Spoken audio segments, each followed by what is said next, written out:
Okay, hey, hello, and good evening. Welcome back, one and all. This is the Corundum Cat, and we are picking up with episode 2 of our fully voiced long play of Shadow Hearts 3, Shadow Hearts from the New World. I have accidentally triggered a random encounter when shuffling around on the save point where we left off. A real quick recap for anyone who's going to be joining this later on or watching these videos out of order, because what even is a playlist? I don't know. Yeah, okay, so our protagonist here, a 16-year-old boy detective from New York City, Johnny Garland, was hired to find a bailed jumper by name of Marlowe. We tracked him down to an old theater above an apartment above an old theater in Chelsea, downtown Manhattan, where a deep one from the Lovecraft mythos came out of an interdimensional portal behind him. We're calling that a window in the local parlance. Devoured him, bones and all, and before it could devour Johnny as well, magical warrior woman Shania and her fist-packing bodyguard Natan, seen in the background of our slowly spinning camera, literally jumped onto the scene. Shania turned into a giant bird, fought the monster, and all snaps. Day is saved. Nothing more to worry about. Johnny felt so bad about botching the job and getting the bounty had devoured. Not his fault, but has decided to inform the client in person, that being Professor Gilbert from the prestigious Arkham University. Go fighting cephalopods. Instead of sending him a telegram or making a phone call like normal people, we've decided to just accost him in his office. And because the door is locked, we are breaking into the abandoned steam tunnels beneath campus, which are obviously filled with discarded medical experiments, various mad science, and reanimated cadavers. Welcome back to the New World, folks. Great to have you here. Yeah, I was minding my own business, and these guys jumped me. Okay, and I have taken pictures of all of the different kinds of monsters with Johnny. So let's get into it. We're going to parse down some numbers here, and once I regain my footing, we will open our classroom hours for the season, talking about Americana, 1927 America. In the meantime, Natan is going to cast Gun on the Gagu, and it's super effective.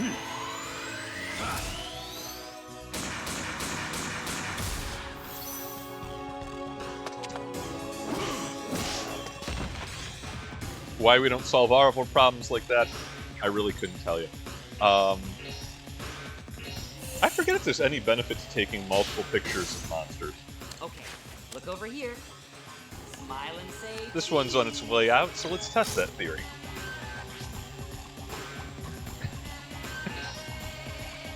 Hey, yo, Dan, welcome to the fight. You know, you can call him Nathan. That's fine. I'm not. Let me see you again. I'm not going to stop you. But it is in fact Natan. Yes. Also, I still haven't settled on a voice for Shania because she's in a weird, she's not quite Valley Girl, but definitely, I don't know. Anyway, check out these awesome steam tunnels. I doubt they're full of ninja.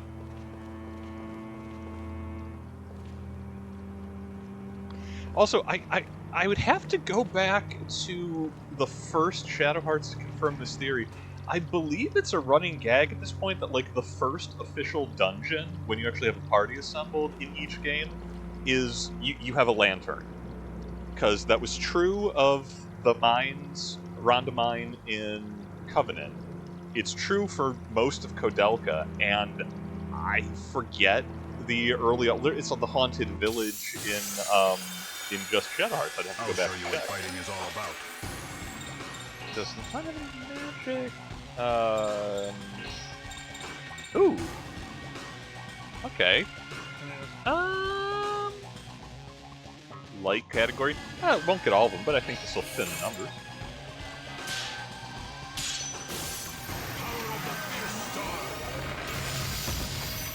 Oh. Oh, okay, yeah, no, that worked pretty well, actually.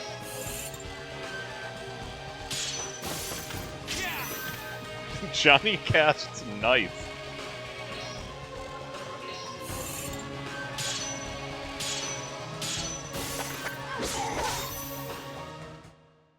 Sorry, but I don't have time to play with you. Okay, so she's a little nasal, she's a little imperious. That's very Call Me Queen energy. I'm sure I'll be able to replicate that effortlessly and flawlessly.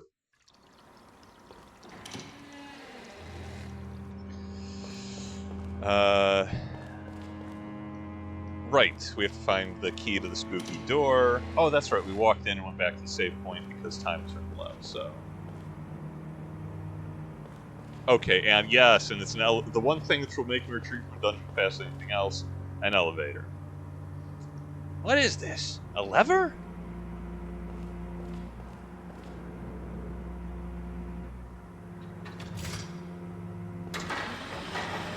Oh, no, just didn't... Sure looked like an elevator. No, just a gate. Huh. Scared myself for nothing. Oh, I get it. If I open the door with the lever like this, I can continue ahead. Yes, Johnny, that is how doors work. Ace Detective, ladies and gentlemen. I'm not okay with this. Why did I go up to the gate? Why did I think that was a good idea? Whoa, these beasts are caged up. I wonder if Professor Gilbert caught them. I wonder, but it's hard for normal people to catch beasts. Yeah. Oh, I found another lever. Always pull the lever next to the cage of gribbly, barely contained monsters. Well, we're not going to get anywhere just standing around thinking. Let's go.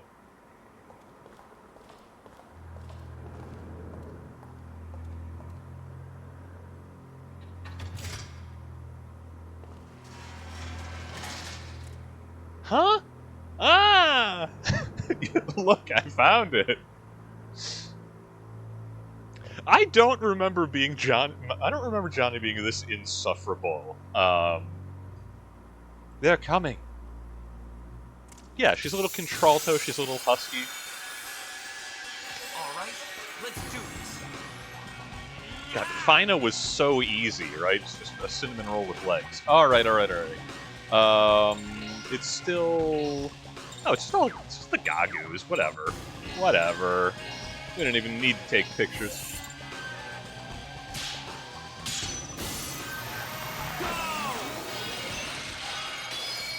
Three of these things is just a regular encounter, for, in all honesty. But, okay, those two are still pretty close together. Natan can take out the both of them.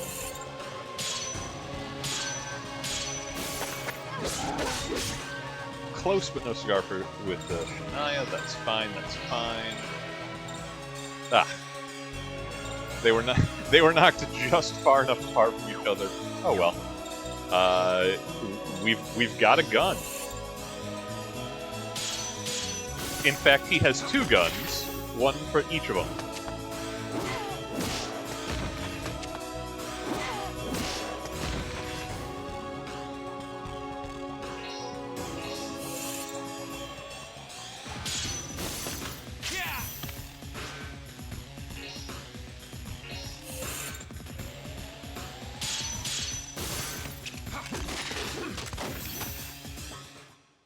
Just as rocks become sand and ice becomes water, so do warriors become wind. All warrior poet over here.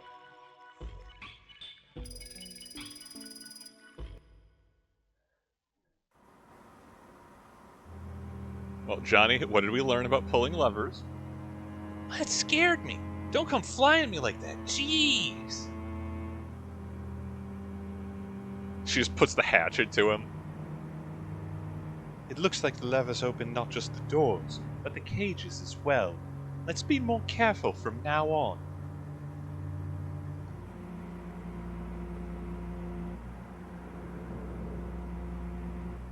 Is there anything in their cage?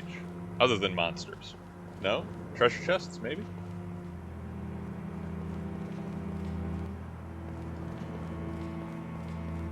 We already pulled the... We cannot re-pull the lever, alas. Oh! Now they in trouble.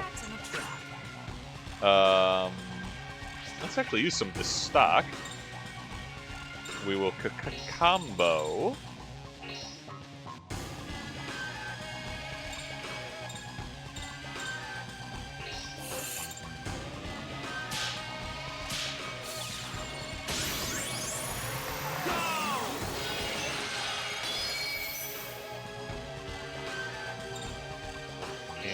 They're still close enough together.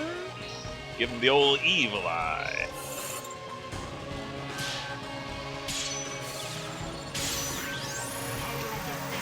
Oh, I have to remember if I only want 2 people in the combo, I have to take the second person off the combo. Oh well. Clean. Got a free 10. At least the monster's just camping down here. They're not a threat to anyone.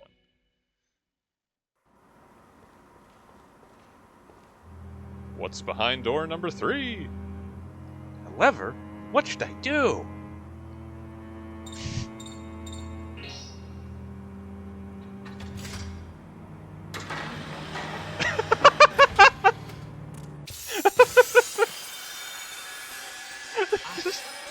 just stacked up behind the door. Like, oh, you think he's gonna be dumb enough?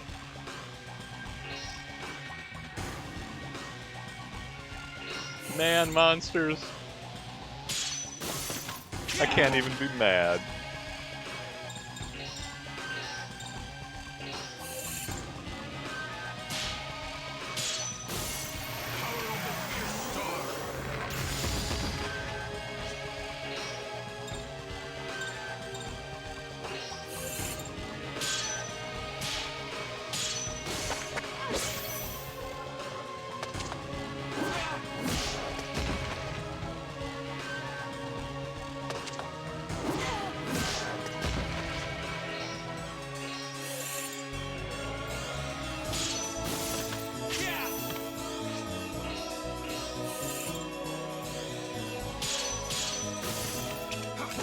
Yeah, we should give all the party members guns. Just as rocks become sand, just give Johnny a gun. Water, so do warriors become wind.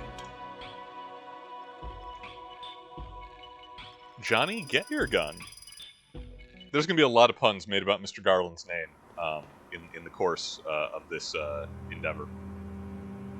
Okay, so that looks like progress, but let's... Oh wait, I haven't...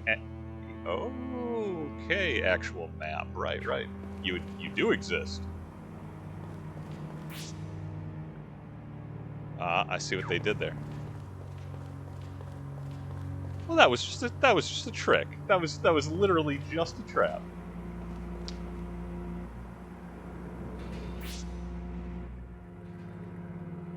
They done me dirty like that. Okay, there's another save point further to the north. Let's check that alcove to the southwest there. Look, the doors... Exactly, Tim knows. The doors can't all be monsters. One of them has to have treasure, money, hard progress, beautiful women, monsters. Okay, maybe the key that we need is in the cage full of salivating, flesh-ripping terrors. How will we know unless we check? Also, already noticing a big difference in New World from Covenant. We have fewer attacks to the party. We haven't seen the Ring Soul yet. So we're using a lot more mana in just basic combat. A lever. What will it do? Come on, Johnny, take your medicine. Oh, okay. See, there's a treasure chest behind him. Monstrous treasure. I'm not afraid of you.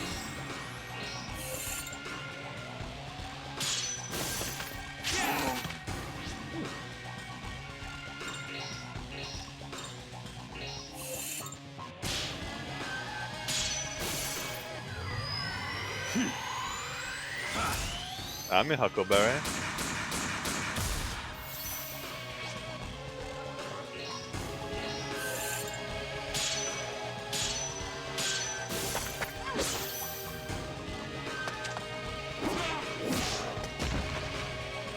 And they hate Johnny.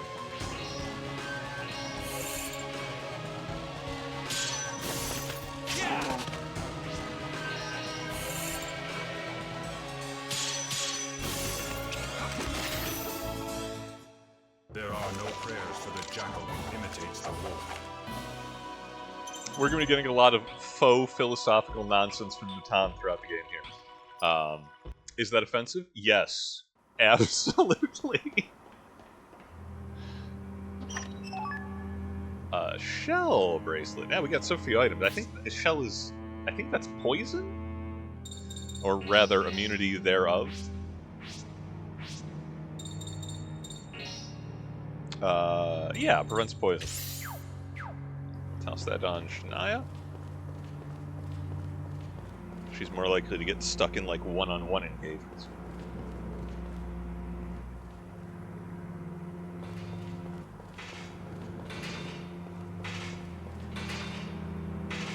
Guys, I see in there, you're not fooling anyone.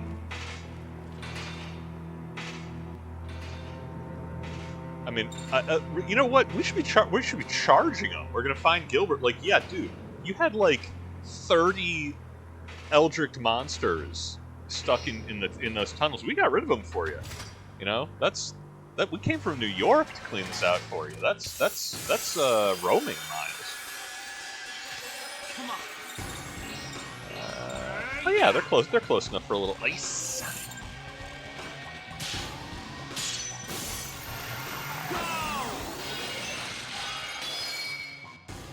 I too see the chest, and I hunger for it.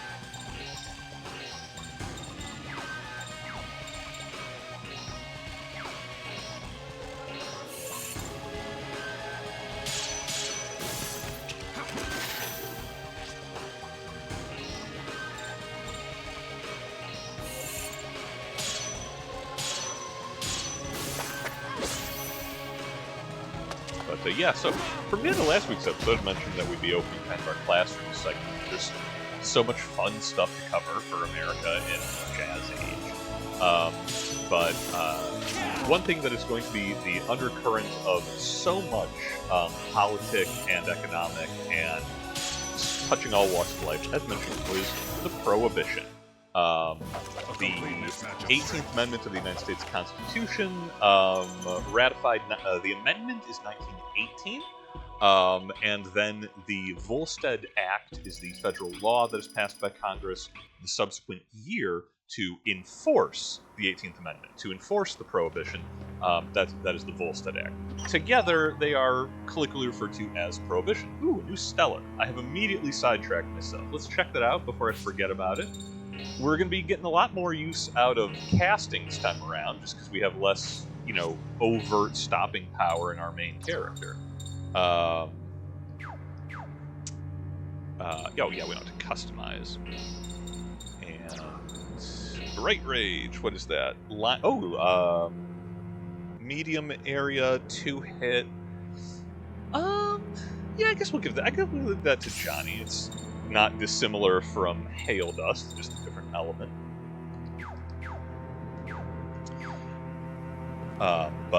Yeah, so, you know, unlike, like, the inner workings of pirate ships and, like, World War I commissary and stuff, like, I think I probably don't have to go too deeply into the weeds about... Oh, that's actually... I was wrong. It's a nice big area of effect. Okay, that's a good crest. Let's see how much kind of damage it does. Prohibition's a little more familiar to us on this side of the pond. Oh, that's the trade-off. It does notably less damage. Okay, we'll keep that in mind. Well, I guess I used it on light elemental creatures. It'll come out in the wash. In the meantime, Natan casts Gun.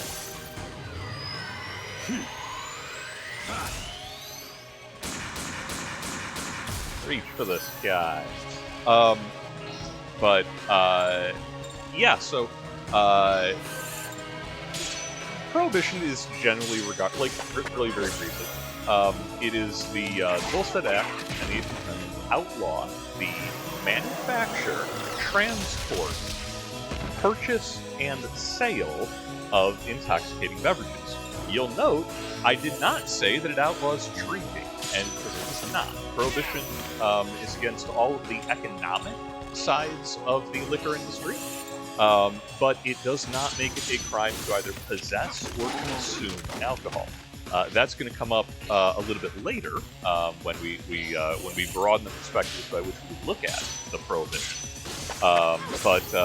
Yeah, it's in place between 1919 effectively for when enforcement starts through 1933. It is repealed with the addition of the 21st Amendment in 1933 because there's a variety of reasons, but mostly kind of across the board. It is difficult to do prohibition as anything other than like a failure in every one of its many stated goals. It really does not decrease alcohol consumption, does not improve public morality or civility.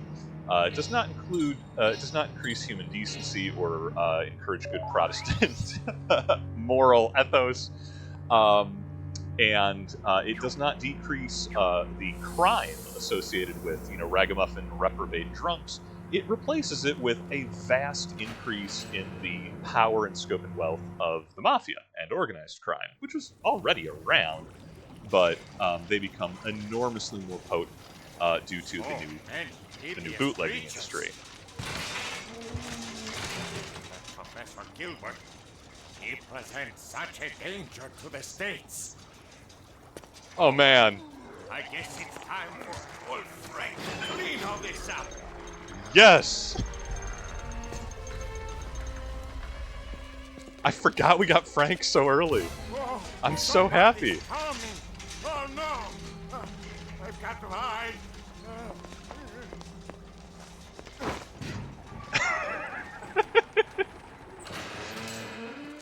He's doing a full Peter Lorre. He's doing a fake voice that I would give him. Hey, look. Think we should help him out? I haven't the foggiest idea. That's a big help.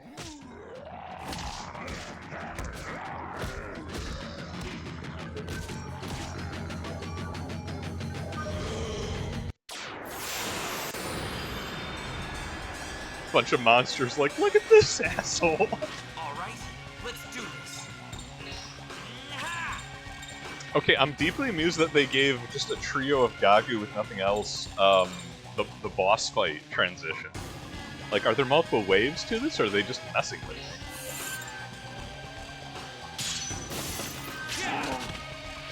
But yeah, anyway, I was like saying, Mob has existed for quite a while in the States up to this point, coming over from the old world, and has, gambling, illegal bookmaking, loan sharking, contraband running, small money smuggling. The liquor industry after Prohibition is more money for organized crime than all of their other rackets put together. It is how bootleggers go from running street corners to running cities. And there's an awful lot of violence in the Kettle Emery's War, and the sort of shakedown at the end of the old mobsters, the Mustache Pete's from the old country, and going into the younger, hungrier, ruthless modern gangster that would become the commission of Lucky Luciano, Capone, and all that. We'll talk more about them in a future episode because go figure, we're going to be dealing with some of the fine Italian persuasion later on in the narrative here in Shadow Hearts. At this rate, although out of practice. But I'm gonna turn it over to Frank for a little bit because I don't talk over this man.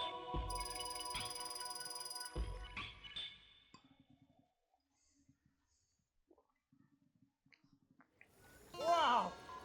You killed them! And so fast! Fantastic! What are you talking about? Are you all right? No problem. Frank simply hid using the art of hiding. That way, the creatures didn't even notice Frank. Oh yeah, right. They were beating you to a pulp, You're out of your mind, and what's the art of hiding? Well, if you really want to know, then I guess Frank will have to tell you a little story. story of long ago. Break that fourth wall, Frank. And We're it here goes for it. like this. Once upon a time, old Frank was flying in a light plane bought for him by his daddy. But tragically, there was a horrible accident, and poor old Frank crashed into the South American jungle. After wandering lost for a whole week, just about the time Frank thought it was the end, Frank discovered a secluded village in the middle of the jungle. The village was called Brazil, the Ninja Hideaway. It was an ancient ninja village, built 300 years before by ninja descendants from Japan.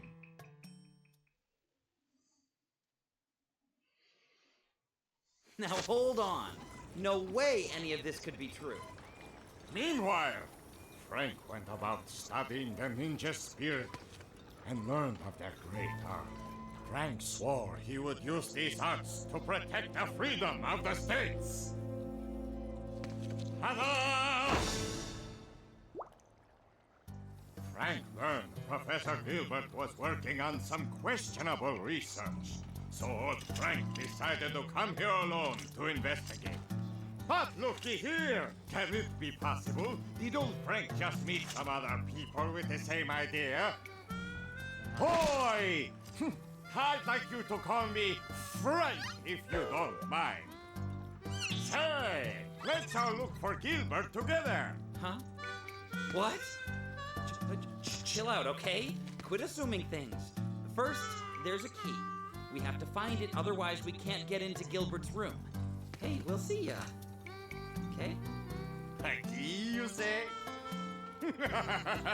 Now, you just leave it to old Frank. A simple thing like a locked door is no match for Frank's ninja arts. Man. See, that's not what I meant. Aren't you lucky, making a new friend? We're wasting time. Let No, us go. no backup from the straight men of the party. Okay, boy. Let's get this show on the road. Perfect. With friends like that. So let's take a moment to appreciate the addition. Our fourth party member. Can we go back in there? Always recheck the rooms. Yeah, that's why we always recheck the rooms. Cutscenes, trying to rob me.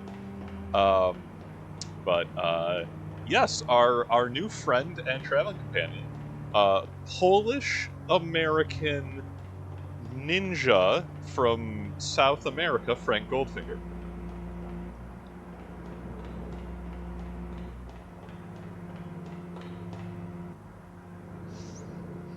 And hang on, is this?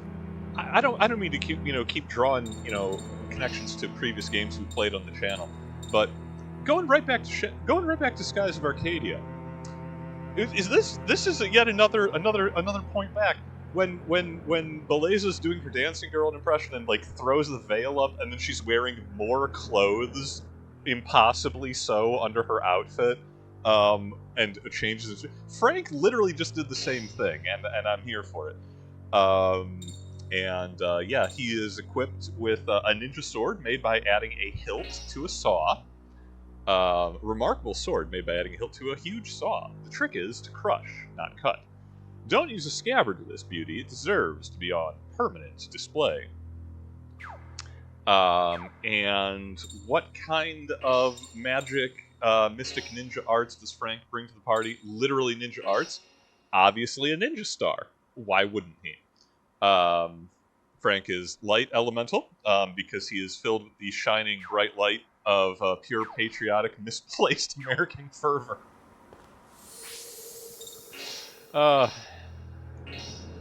It only gets sillier from here. When Johnny is far and away our most normal party member. But anyway, like I was saying, I was talking about the prohibition. So,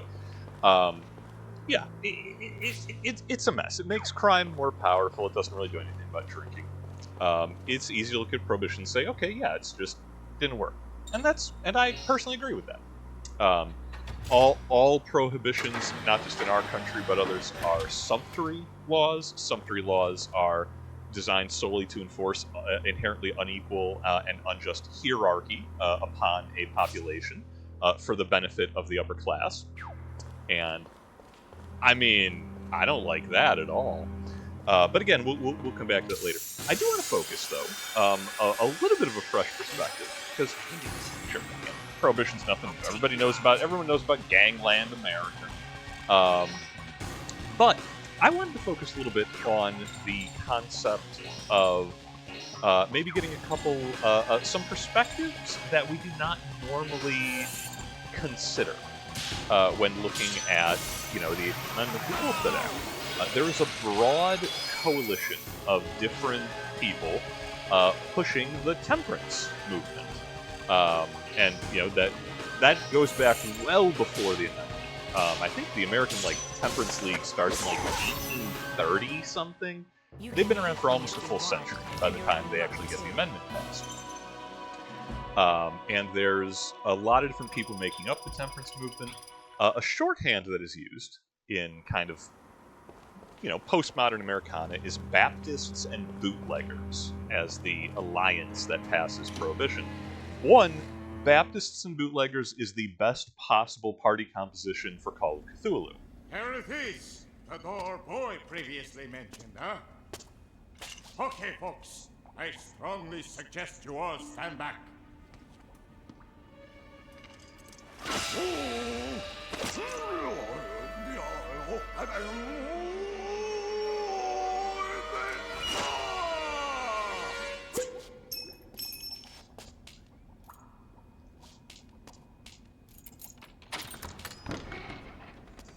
There! Behold, ninjutsu's out of unlock.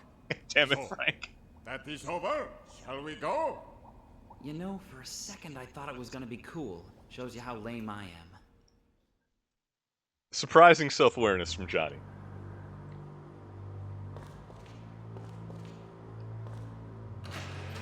But yeah, no, Baptists and Bootleggers. The idea that prohibition was pushed by the conservative Protestant religious organizations interested in attempting to legislate morality, and also by the open support of the criminal element of the country, with the understanding that hey, they were going to make a heck of a lot of money if alcohol was outlawed. Now that's true, they did, but I feel like that is a simple explanation, and like most simple explanations, it leaves some important things, on the cutting room floor, shall we say.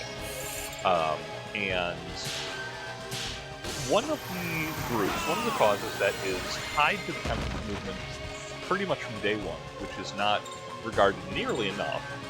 Oh wait, firstly we have to check the ninja star. Okay, it hits high.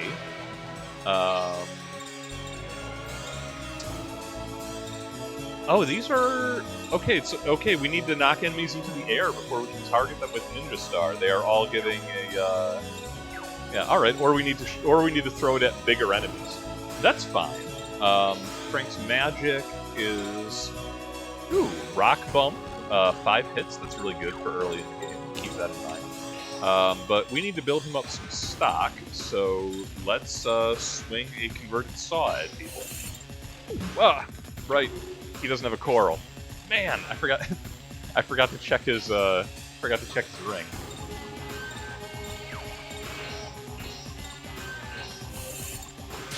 Oh well, plenty of time to fix that. But yeah, no. Right alongside the temperance movement from its inception is the first wave of American feminism, the suffragette movement. Notably, I draw attention to that because, as stated, the 18th Amendment, Prohibition, passes in 1919. The 19th Amendment, women's, suffrage, universal suffrage, passes the very next year. They are riding the same wave of political interest and support in the country. And while I am cynical in general, Whew, that's a trick ring. But he hits hard. Okay, we gotta remember. While I am cynical of the religious aspect of prohibition, certainly the many business interests that back it. We'll talk a little bit about more of those later. Through the lens of feminism, I have nothing bad to say about it, because, like, you know, the American saloon culture through the 1800s, we're talking like Wild West drinking habits. All male spaces where dudes get absolutely obliterated on the reg, excuse me, and you know, have no contact with their wives or families because they're drinking their paychecks away. That's bad. That's not conducive. But you know, they're drinking their money. Well, with the rise of, you know, the Industrial Revolution, the onset of the Industrial Revolution, the rise of urbanization of American cities, and the influx of families off of the farms into, you know, what will become the modern working class and middle class. A lot of women, at the same time, turn of the century, are joining the workforce. This is... Oh, right, we were just going up to a dude's office. Man, he got an evil basement. Well, I see his treasure chest. It's mine now. But yeah, women enter the workforce in larger numbers than we tend to acknowledge after, you know, the attempts to write out the accomplishments of American women from most economic things into modern history. I picked up a spare coral in Chelsea. It was hidden behind a car, so Frank will be easier to use. Yeah, but you know, women are employed, of course, as teachers and nurses and domestic staff, but also in large numbers in the growing factories and assembly lines of the horribly OSHA non-compliant, terribly unsafe, back-breaking 14-hour-a-day labor conditions of early 20th century America, particularly in the big cities, Chicago, New York, Boston. Here's the funny thing, talking about American women at that time. They're not really able to open bank accounts under their own names. Like, that is not going to be a thing for another 40 years. They can't really inherit easily, and it's just sort of assumed that their wealth and property is managed and actually belongs to their closest male relation, be it a brother, a father, an uncle, or indeed everything becomes their husband's, like legally. So, mentioning saloon culture, it's bad enough you have a crappy husband who drinks his paycheck. Now imagine that he drinks yours too.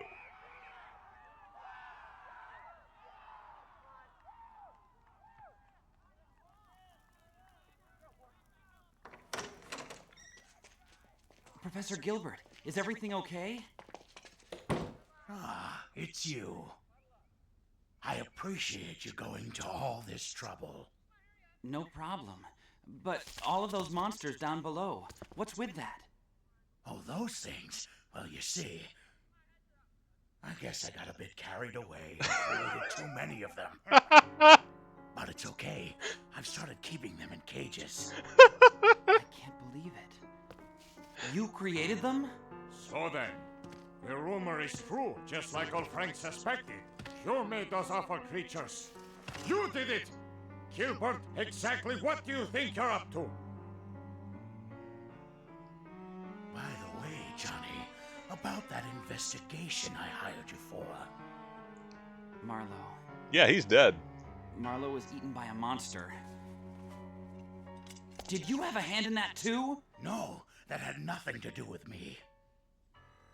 But I suspected it would turn out the way it did. And thanks to you, my suspicion has turned out to be well-founded.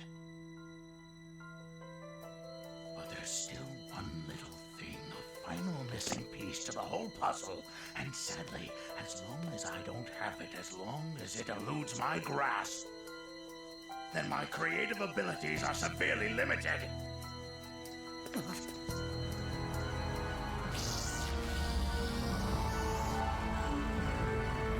Hey guys, I think Professor Gilbert might be a villain.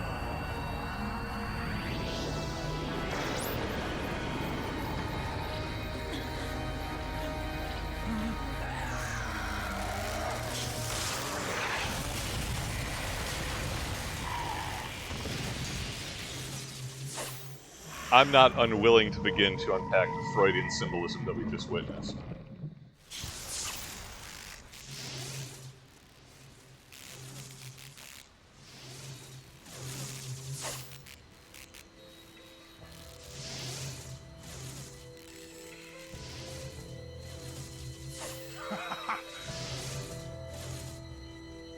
It's completely astounding.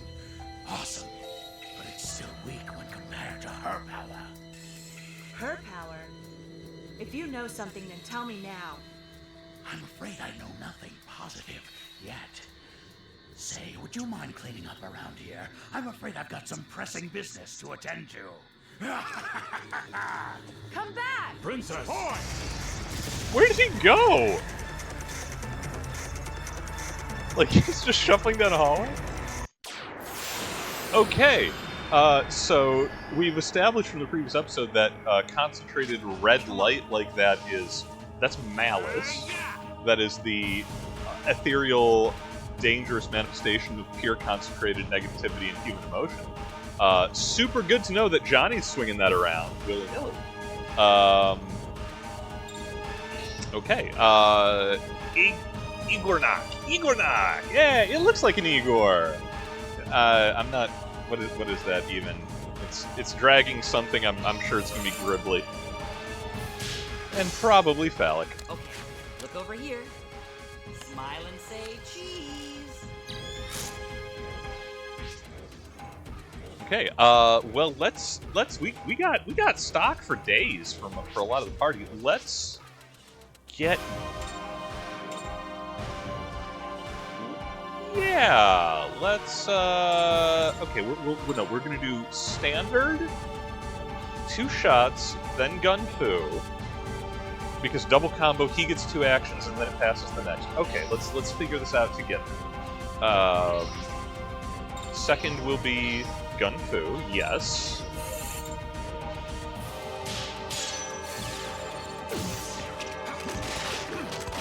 I need to remember what my combo buttons are, that's on me.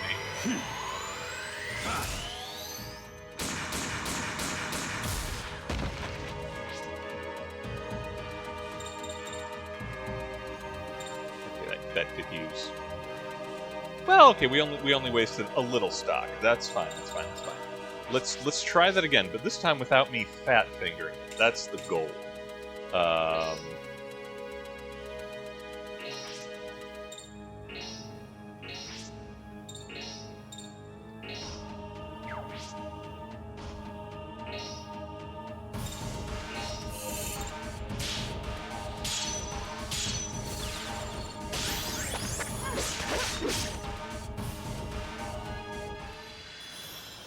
Yeah, like I was saying. So yeah,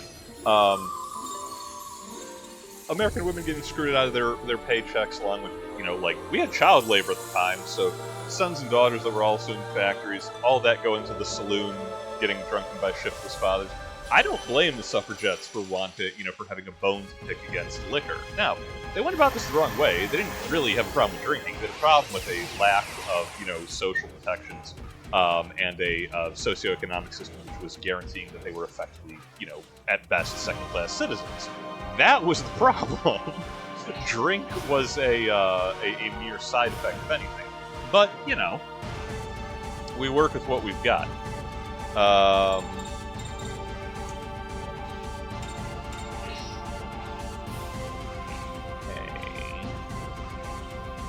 Yeah, alright, we're gonna do, we'll do a hit, and then we'll do,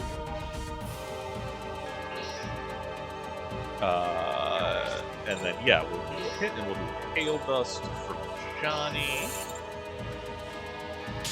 Woo! Okay, I pressed the button that time, it just didn't register. It's going really fast.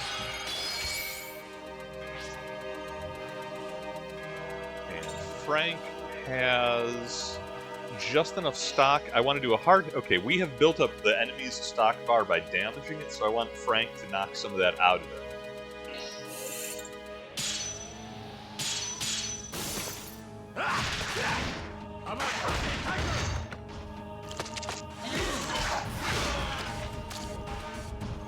I think it's still going to get 2 activations, but...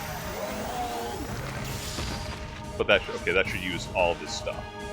Good enough. I can work with that.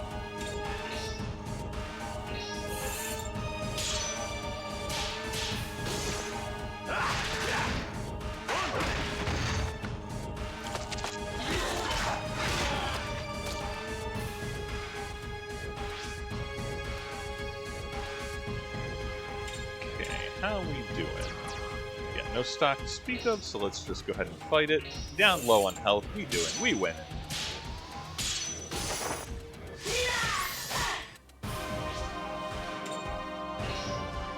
And the Tan will shoot the stuffing out of him.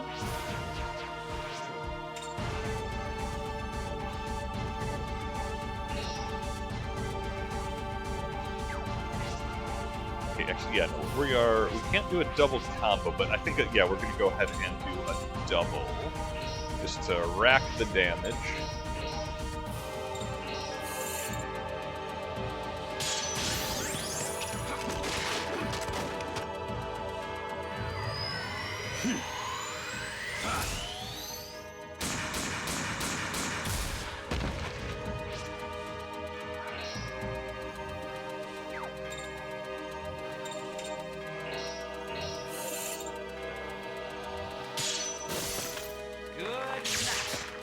Come on, Johnny, you got a laser sword. How do you miss?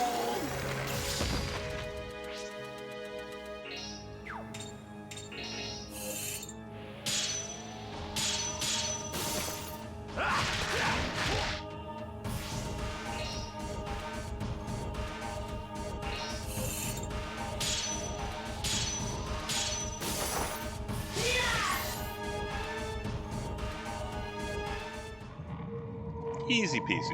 I gotta remember that stock management for bosses is like a big thing in this game, because they will combo us just as badly as we attempt to do it to them. What do we got? Aura and the 10? Good to get sense. And Professor Gilbert just like scampered off down a hallway.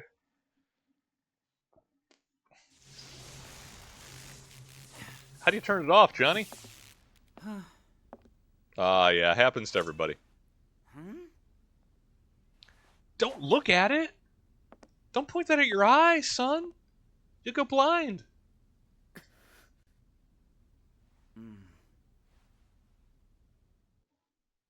Another perfectly normal thing that happened to us on the job today. Yep, done here, just go back to New York. Damn Yankees. Yo, Lenny, you ain't gonna believe this.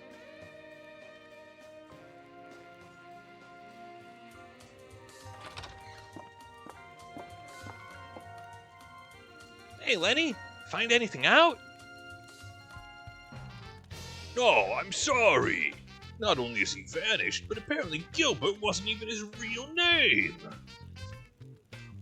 God, Lenny is the size of the rest of the party put together. Like, one of his legs is as big as Johnny's entire midsection and torso. No personal information. No leads. If only I had a cult of, you know, steel-clad warriors to randomly rampage them anyway. Oh, I see. That's just great. Now what are we gonna do? I don't know. Frank, any ideas? Frank does have an idea. God help us all. Frank's master might know a thing or two. Okay, you know what? Dude, Frank is just a Peter Lorre voice. I'm just doing Peter Lorre for Frank, right? I mean, it's the circle of life, right? You can't tell me not to. Frank's master? Is your master all there? Yeah, he's all that in a bag of chips, Johnny. Get with the times, cat. Of course. No doubt about it. But Master is traveling around America, so Frank has no idea where Master is. What, so we have to go out looking? Road trip. No problem. That's what I have subordinates for. They're out looking for her already. Yo, yeah, Frank's doing it too. Everybody's sending their employees out to gather intel on their behalf. Master is a very unique individual. so they'll surely find her soon. You got subordinates? Yeah, Johnny is right to be surprised. Oh, did Frank let that slip? Anything further is top secret. If we've got time, there's somewhere I'd like to go if it's all right. Princess, you can't mean. Well, that's fine with me, but where is it you want to go? I think it's the Grand Canyon. Yes, the Grand Canyon. Let's see, from here it'll take us about 3 weeks to arrive, I think. Yeah, that's fair. That's fair for 1927. I mean, a train would be faster, but oh, just let us stew on that. Like, oh yeah, put yourself together, go to the Grand Canyon. No explanation, just travel across the entire country. Head to Montana's. Do it. You won't. Scrub. 2 and 2 is 4. 2 and 3 is 6. 2 and 4 is... Hey, oh, excuse me, I got bored and started doing my timetables.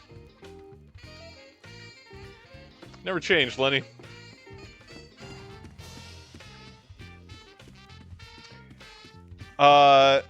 We do not know. You'll note, Tim, we do not have a fusion-powered airship. You'll note that Lenny Sr., the strange creature also called Roger Bacon, Mystic and Eternal Love Child, is too classy to be in with this mob. Let's at least take advantage of the free, the free bed while we're here. Yeah, I guess we're just walking, maybe hitchhiking?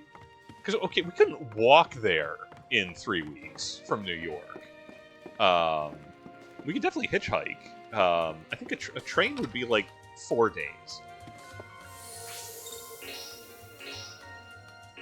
Still, this is less silly than randomly traveling across war-torn Europe circa World War I, completely ignoring the existence of the front lines and the Isonzo River Valley. But I harped enough on that already. Anyway, yeah. As a exercise, going back to the lecture copy, as an exercise in, geez, they're not letting me get anything in. What do you want, Josh? Johnny! I saw it!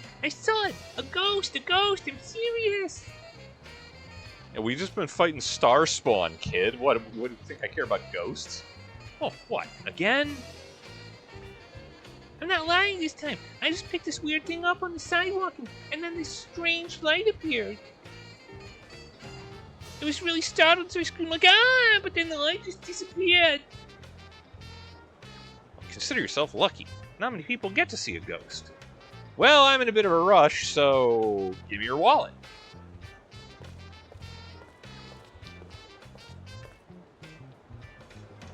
Quit being a jerk. I'm so scared I'll never be able to sleep again.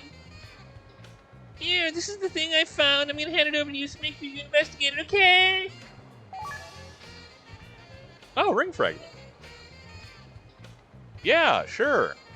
I don't have a choice. Yo, give me that judgment ring. I don't know how do I own this? Why don't I own this? Key? No, it's not a key item. A fragment of a shattered judgment ring. Never to spin again. The fragment contains old feelings of hope, defeat, and sorrow. That's helpful. That's very good to know. Okay, well, can I use it as an item? It is not usable.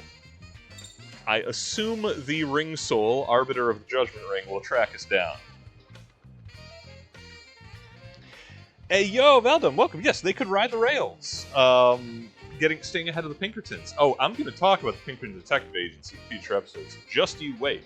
Frankly, Pinkertons should not be around in 27. The anti-Pinkerton laws were passed in, 1897. So 30 years down the line, if those boys are still here, they better have been rebranded. Who needs max MP? I mean, everyone needs max MP, obviously. Johnny's gonna be doing a lot of spell casting, but so is Natan whenever he's in the party. I really like, these.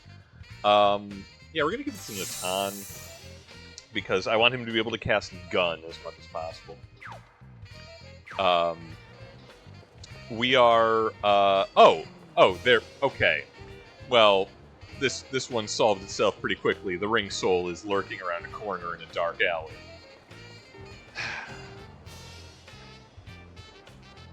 Ah, there really is something here. It doesn't really look that scary, though. Alright, I'll just sneak up on it here so it doesn't get away.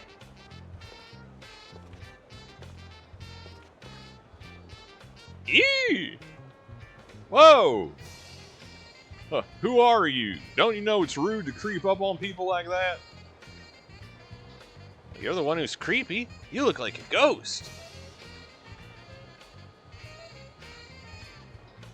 A ghost? It may look that way, but I'm really a ring spirit. I'm the one... Okay, hang on. He was the ring soul in Covenant. Specifically the ring soul, because Yuri kept misidentifying him as ring spirit. I'm offended on behalf of all ring-based ethereal beings. I'm a ring spirit. I'm the will of the judgment ring that governs all fate. I'm still an apprentice, though. Now, I don't really understand, but that sounds pretty impressive. But what is a person who governs all fate doing in a place like this? Hey, yo, it's the Apple. It's the city so nice they named it twice, Johnny. Why wouldn't it be here? Show some pride. I was looking for something. This little boy had it a minute ago. Oh, that thing you're holding there. Let me see it. He just, shanks the ring soul with the knife. Oh, you mean this?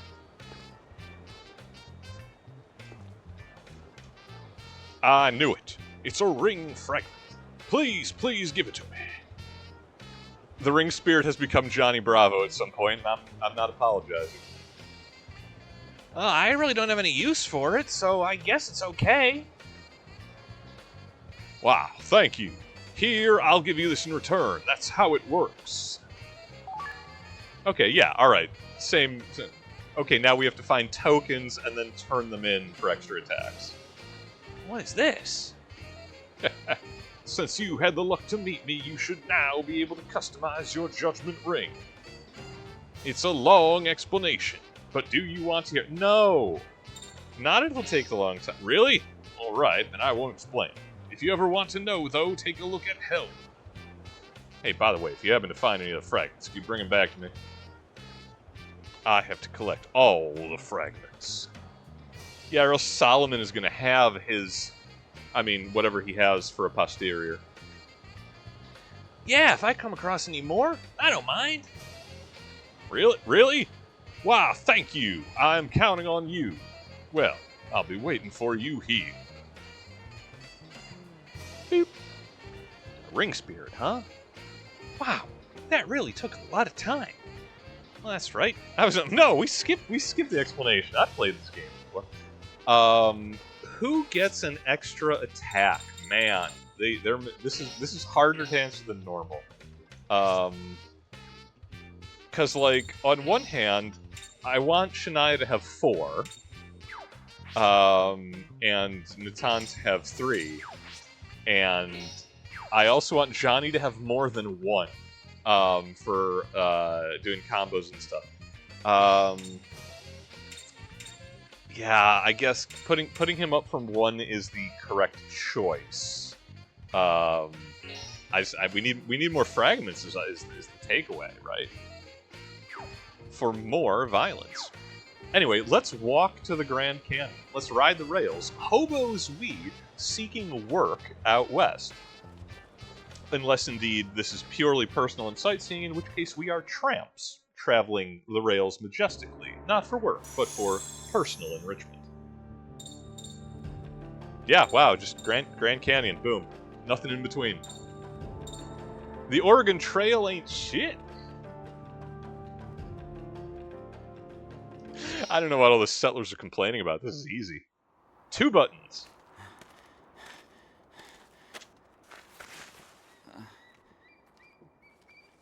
Hey, wait up, why don't you?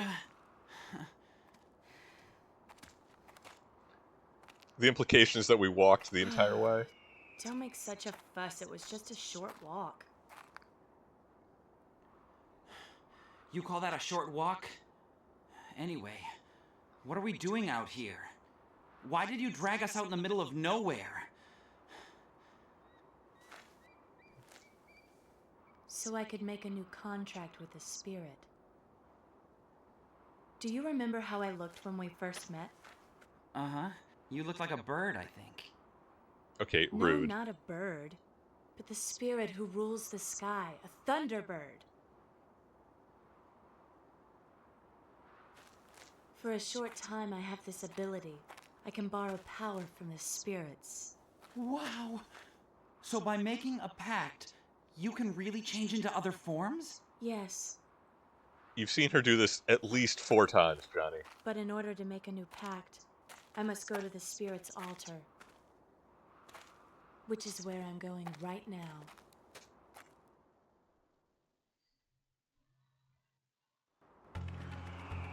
Far be it for me to point out the narrative overlap between Shadow Hearts 3 and Final Fantasy X. But I have to be that guy.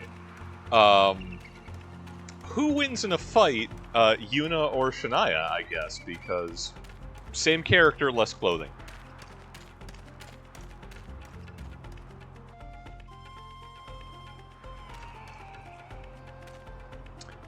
Stern-faced Vicky, how nice of you to come this far. I can't link you any powers, but at the very least, take your time. That's not very stern. Boastful Sarah, our sacred land, the Grand Canyon. Don't you think its bravely towering form is a product of a miracle? It's not towering, it's a canyon.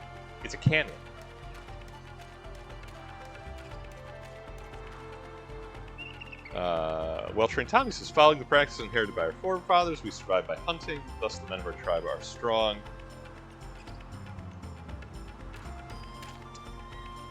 Inventive Ost. Is it true that when you go into what you call a town, quote-unquote, that even at night it's as bright as the sun we're out? If that's true, it must be too bright for everyone to sleep, huh? Poor things. He's not wrong. Now I'm going to attempt to rob you of your meager possessions because I'm the white man, and what the hell else was I going to do? Being in harmony with all living things, I believe my calling is to follow this ethic and pass it on to our children. No matter what is, we do not want more than we need, for desire is the seed of war. Okay, in all notes, like, I'm gonna check Shania's biography real quick. I don't think it specifies, like, which tribal nation they are part of, and now I have to do the research to see which of the nations, like, would have been in the Grand Canyon area circa 1927. Like, would that be Crow? I gotta find out. I need to know. Bounty hunter who hunts farming monsters and spirits. Bounty hunter? She's getting paid? I'm not paying her. I mean, obviously, okay, to the Japanese it's generic native, it's generic Indians. I get it. But, I'm an American, and am therefore interested in the truth of the matter. Notoriously inquisitive people, us Americans.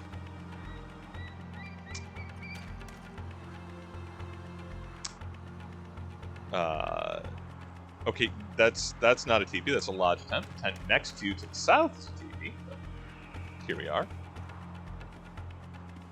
Nice hat.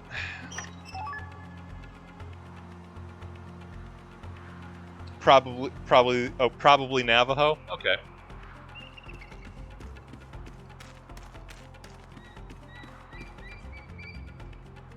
Yeah, I mean, the Grand Canyon's pretty big, and it's been around for a while. I'm just curious. It's been a long time, Zonda. Shania and Natan, you've finally come back. We've only come back because we have something to ask you. So, Zonda, I want you to tell me the location of the altar where the spirits of earth and ocean slumber. What now? We're still talking about that. Hey, who's that? He is the head of this village. He is also Shania's betrothed.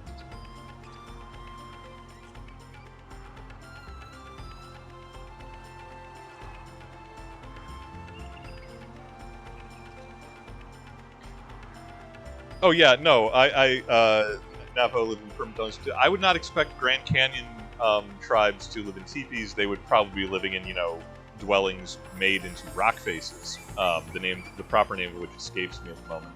But you use the environment around you. Teepees are a Great Plains conceit, because all they have are, buffalo skins and buffalo products. Betrothed? I heard their parents, each heads of their respective tribes, decided it. But that's a thing of the past now. Yeah, dude, she's an accredited princess. Looks like an involved talk. Thank you, Frank. Very helpful. Why do you need more power than this? Have you not already received the power of the Thunderbird?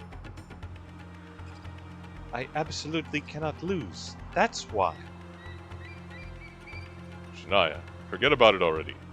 Forget about it all and live here in peace. Is there anything wrong with that? I can't. I haven't finished getting revenge.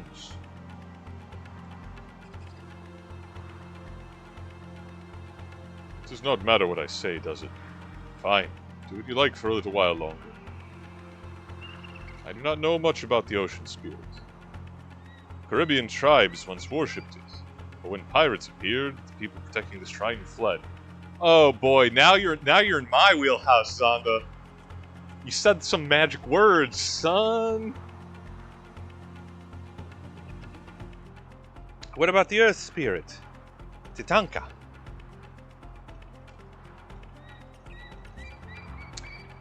Yeah, but a well-intentioned, like, they're not trying to be cruel, they're not trying to, she's not meant to be a caricature. It's just Japan. There's a road that connects from here to the altar. I'll notify the lookout. The sacred ground is full of the spirits of guardian beasts. Here, take this. It will help you on your journey. Raise up! Oh, resurrection. Yeah, we'll want that.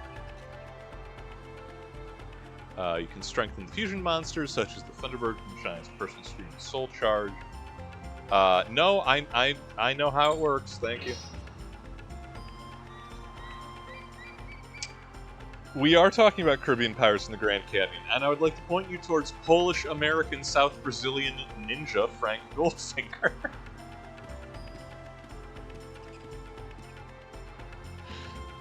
Tom, I trust your nice safety here. And put on a shirt, buddy. Come on. Understood. You need not worry. Also, Vuoti is looking for you. See him before you go to the altar. Lord Vuoti, I understand.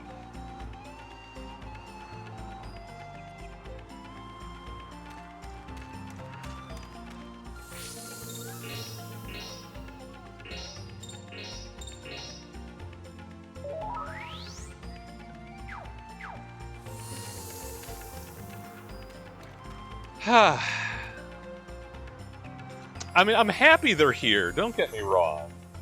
I'm always happy to see Shara Machamel. Come on, man.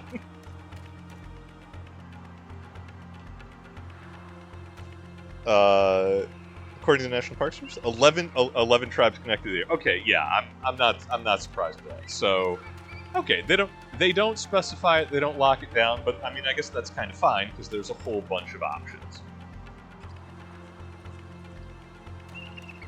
All right, whatever. No, I dig it. I'll beat up a skinwalker.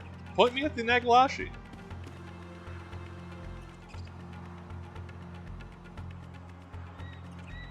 It's been a long time, Lord Vuoti. Oh, Natan. Good timing. I was just looking for you. Who's this guy? You've heard his name 3 times, Johnny, Master Detective. Vuoti, the healer of this village. What did you need from me? If you could be brief. What's this? At last, it's completed. A Godapod? Why not? This is what you've been working on all this time? That's right, young man. Its name is the Godapod. From the paranormal to UFOs, this magic jar can catch any obscure object. Hey, yo, we full on Dan to Dan here. This is a good jar. How does it work? That, my friend, is a trade secret. Anyway, there's a favor I have to ask of you. It's a side quest. It's a very lengthy and involved side quest. There has been an occult boom in strange life forms across the states. I want you to catch them, the UMA, in this jar. UMA? Yuma? If you wish to travel to Yuma, it takes perhaps 2 days on horseback. Yo! Straight man, Natan, perfect answer. Catch that 310 to Yuma. No, not Yuma, UMA, UMA. Yuma. If you catch the Yuma, you will get mysterious power, inexplicable to science. You'll get new special attacks, buddy. You'll learn how to use them pistols real good. And depending on what you catch, you, sir, may also be rewarded. Isn't that wonderful? Alright, of course. I wouldn't have you work for free. If you take this, I will use the Yuma's power to power up your... Gunfu, was it now? I'm afraid we're in the middle of an urgent journey. Please ask someone else. Yes, reject the call. Do it. Right then, good luck. Wait, what? You won't do it? I just won't do. I don't have anyone else to ask. I'm sorry. What else can I say? Busy.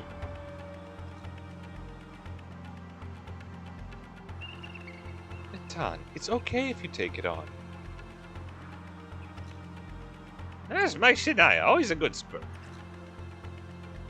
Princess. But... You've got to increase your strength from here on out anyway. We just can't get too sidetracked. I understand. Lord Naughty. So how does this work? Now you're talking. First, this. I put together Yuma's favorite foods, so take them with you.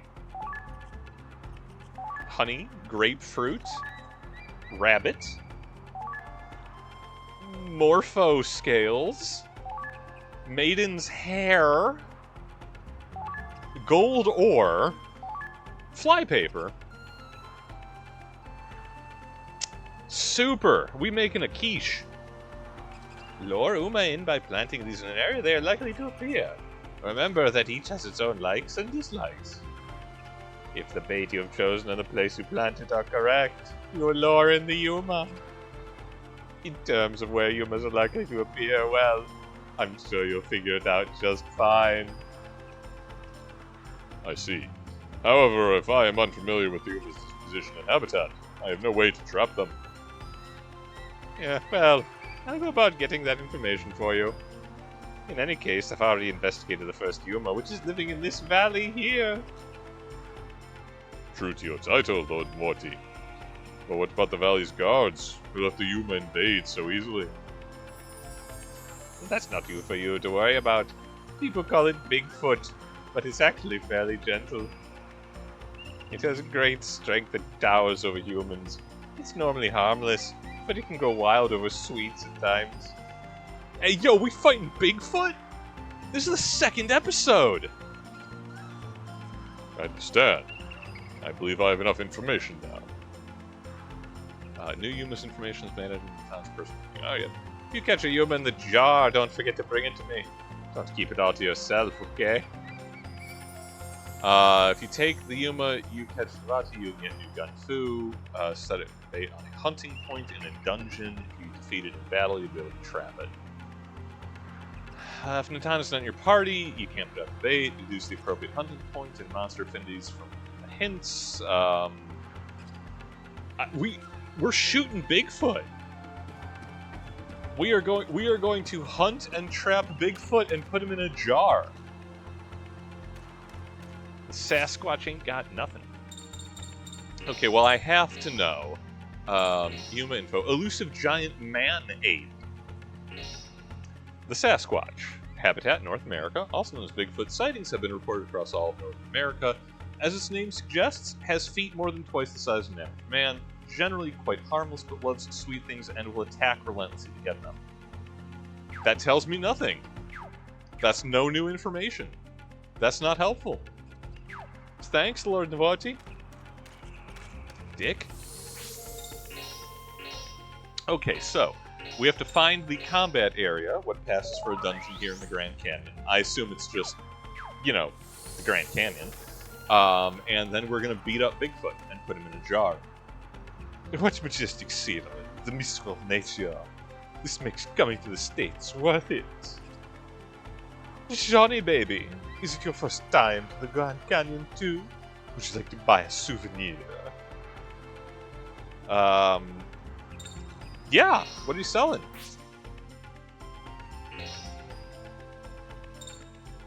Yeah, we got our curatives decently. We got 5 tenths, that's okay. Oh, weapons. We do not have much cash. We got about 5 grand. Buying new weapons for Frank is antithetical to my very being. We are going to steal them, obviously. But we'll buy some Schofields and new axes for Shania, our regular bruisers. We don't really have armor upgrades to speak of yet. Everyone has a coral so far. You know, the Kirkland brands anyway. We stole a silver bracelet from the tribe, so we've got that in our back pocket. A little bit of defense. How much can? Well, we're only spending 1,700. I guess we can buy a new knife for Johnny. That's all right. Well, you know, we just gave him an attack boost, so that's fair. We'll buy a couple of reses and a couple of tents, just because I am a terrible spendthrift.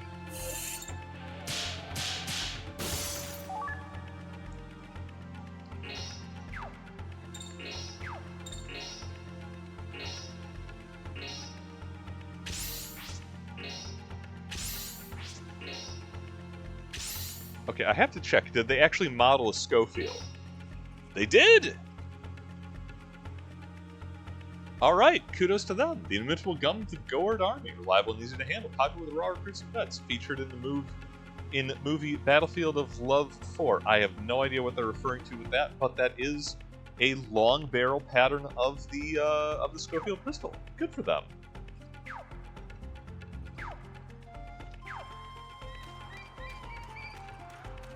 What's this ominous cactus doing here? Oh, it's time. Time for me to take my prize.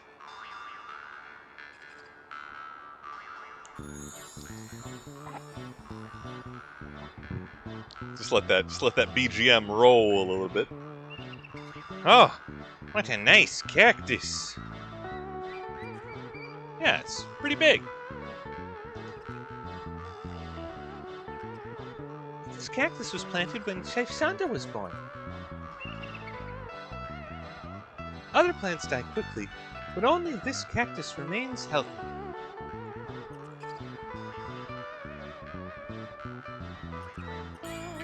Boy, after hearing that, what do you think? What do you think? There we go, yeah. I'm just on the correct word. I wasn't thinking anything in particular. Old Frank knows what it means. This cactus is in constant battle. Fighting all alone. It won't lose to this dry earth. What bravery! Sorry, I'm not following what you're saying. But don't worry anymore! From today, Frank will be with you.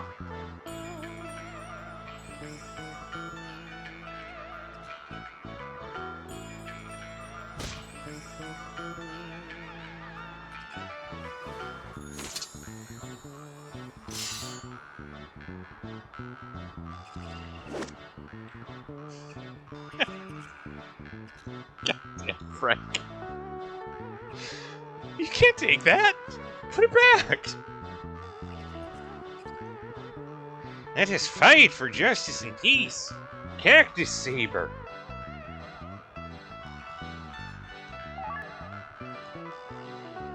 And you named it already. Well, anyway, let's get out of here before someone catches us. Quick!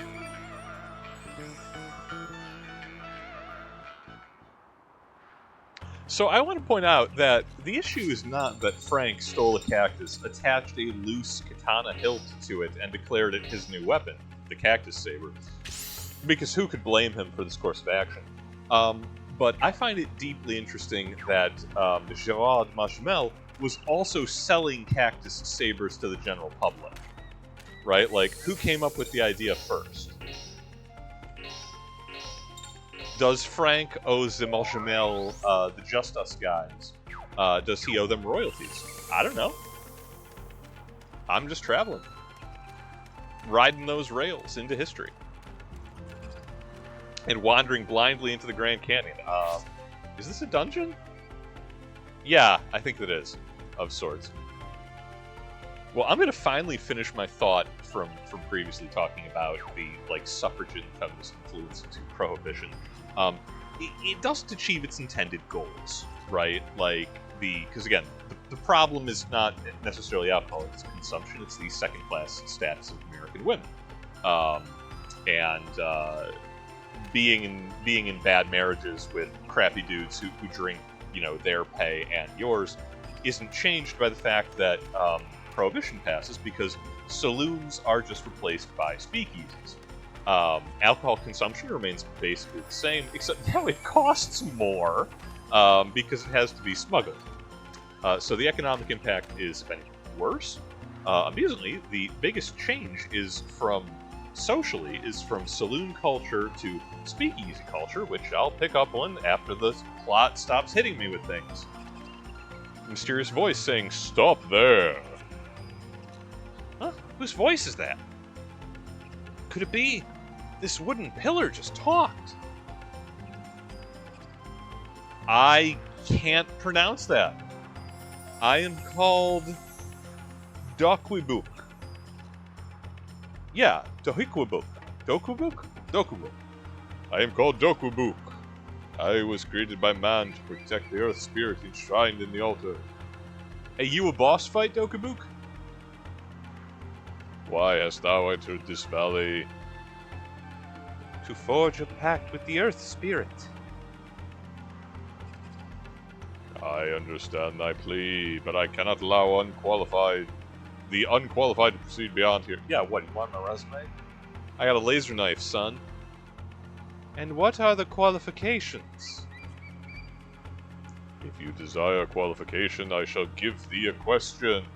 Yo, ask me your questions, Bridgekeeper. I ain't afraid. In this valley, there's a mural left by the ancestors.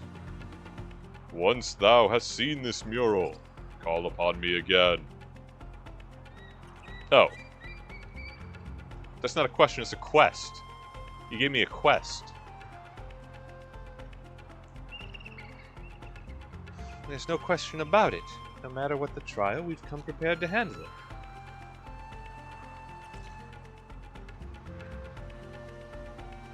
Dude, Dokwibuk, you asked me trivia. That's what I'm here for.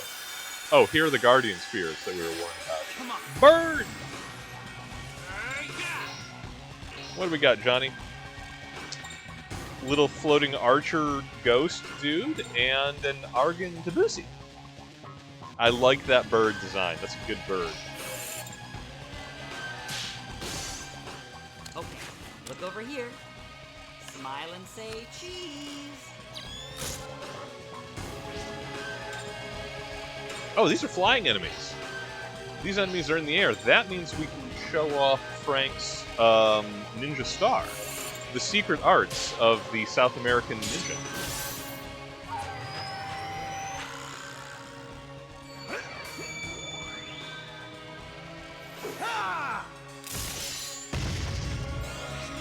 I'll take it. That's not bad. That's decent numbers.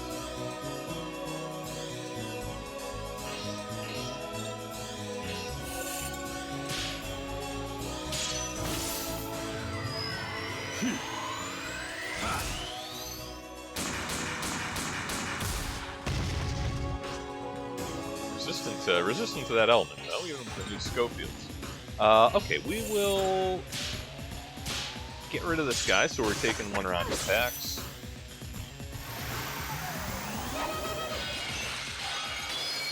Could do without the war whooping. Yep.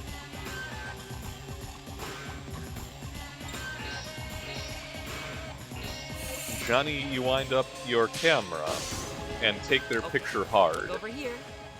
Smile and say cheese.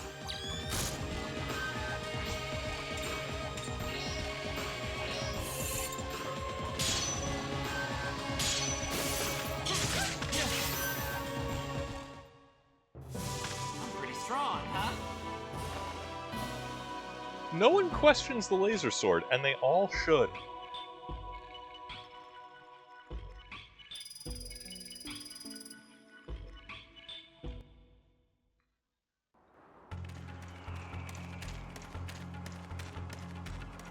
Is that the mural? Pictures of sun, hare, deer, hunter, and frog are drawn on the mural. Was hare, 2 deer, hunter, frog, hare.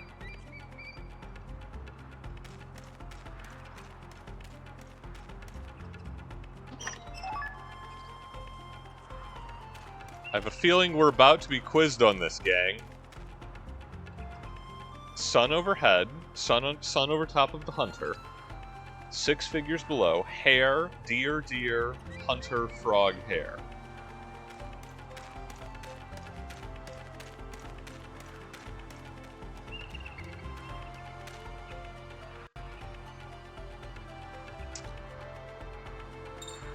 Yeah, we've seen it. I ask you a question. Assume the hunter catches his prey and procures 2 horns. How many animals? 2 horns from 1 deer. You get 2 horns from 1 deer. How many animals remain? There will be 4 animals remaining. Because there'll be 1... Yeah, okay, cool. They phrased that in a way I was not expecting, but that's easy enough, okay. I was correct to not be afraid of their quiz. It ain't nothing. But yeah, no. Again, continue getting distracted from my lecture topics. Saloon culture was entirely a male-dominated space. Women in saloons were pretty much going to be prostitutes or entertainment of some kind. This changes. The one, though the goal of temperance really is lost in Prohibition with speakeasy culture. One of the big changes is that speakeasies, unlike saloons, tend to be more unisex environments. There's a few reasons for this. One, it's attractive, it's outlaw culture for all the city folk, but also there are so many speakeasies in the cities. New York alone has something like 30,000 unlicensed illegal drinking establishments, and they can't advertise the quality of their drinks, right? Like, because it's whatever you can get from the smugglers and the mob. It's whatever is available. So to get regular attendance, right, to get people coming back to your speakeasy when they have so many different options, it's all about entertainment. It's about nightlife. It's about glitz and glamour. You get the jazz age. You get performances. You get you get bands there. You get entertainment, and the idea of having this sort of like what we would recognize as like modern nightclub lifestyle of bring out the ladies. Get a little rowdy. This is the flapper movement, right? Women got the vote 7 years back by this point, in 27, and more recently at the start of the Roaring 20s. So indulge a little, live a little, enjoy some illegal gin. You're an outlaw. You're a criminal. Ain't it good to be bad? This is the exact opposite of what like the Women's Anti-Saloon League or the Women's Christian Temperance Union intended. Because it's just more bad behavior and loss of money to drinking establishments. But at least they can be invited to these now. So I mean that's a step in the correct direction. 2 forward, 1 back. Reverse that. Hey, this pact with the spirit is going to make Shania more powerful, right? And why are you and that guy so unhappy about it? In order to make the pact, I must do battle with the spirit, alone, and win. Oh, it's a death match. Super. However, even if she makes the pact successfully, she still has to allow another life into her body. Something normal humans can't withstand. Can't withstand. Will Shania be all right? Sure. No, nothing. She'll be fine. If worst comes to worst, I will defend her with my life. Good on you, Kimari. Glad to have you on board. Yo, she gonna get some sweet ink out of this? Get them tats? Is this the same gimmick with each one of these gates? We have to go off on like a side path. My name is Carl. I was given this body and life to live forever with the earth spirits. If you would like to pass through here, you must answer my question. The ancestors have spent much time stowing upon several heroes in the valley. After you've seen them all, come back to me. Yeah. Okay, Carl. We'll check out your Merle. Prepare yourself, and then receive.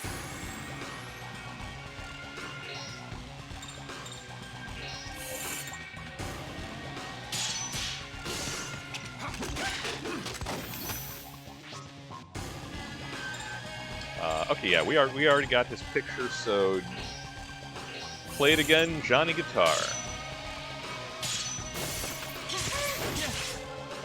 I'm just gonna be doing endless song lyrics with jokes about Johnny. Can I help it? Yes. Am I going to? No.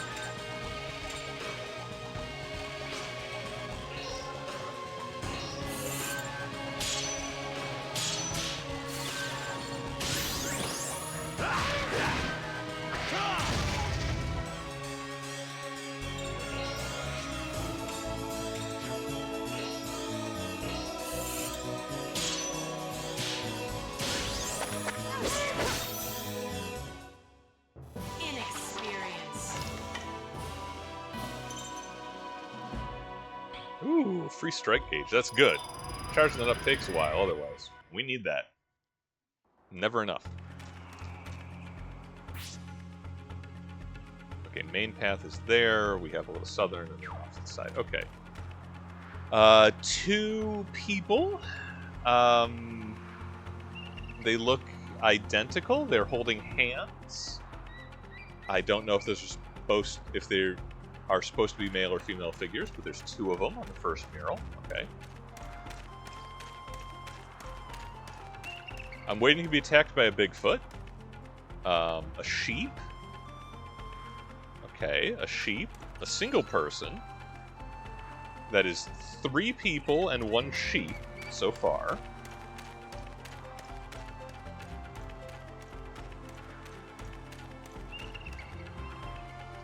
A 4th person.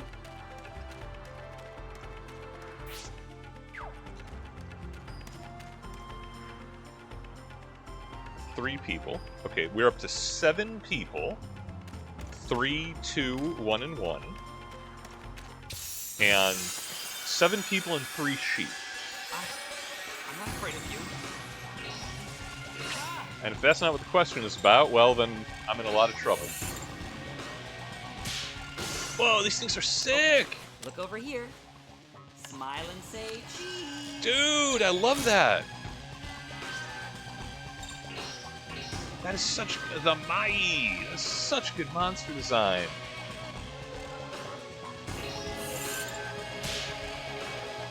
They have creepy human hands. They have opposed fingers.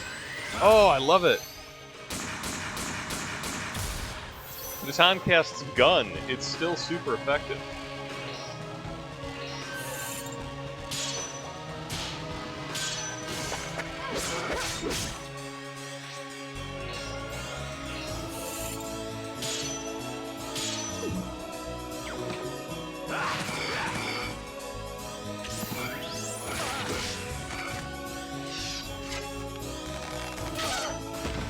mean, I would have done it to them, so like I can't really.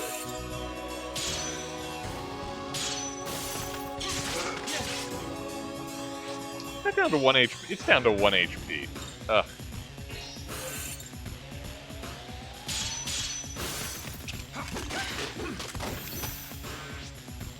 Frank will not get a chance to redeem himself, alas.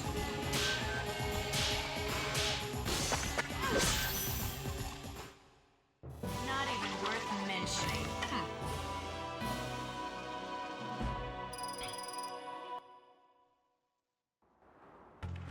Okay, that's 2 more sheep. What did I say? Seven, yeah, 7 people and 3 sheep?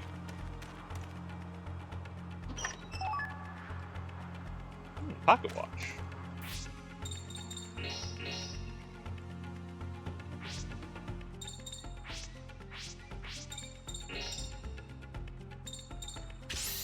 Yeah, I'll get it. Should I not? You know, actually, I'm going to equip that on Shania because she's going to have a one-on-one fight coming up when we find the critter. So I don't want to lose attack power. I guess I'm not super worried about poison. Maybe I should be. Don't know. But we'll put the pocket watch on instead.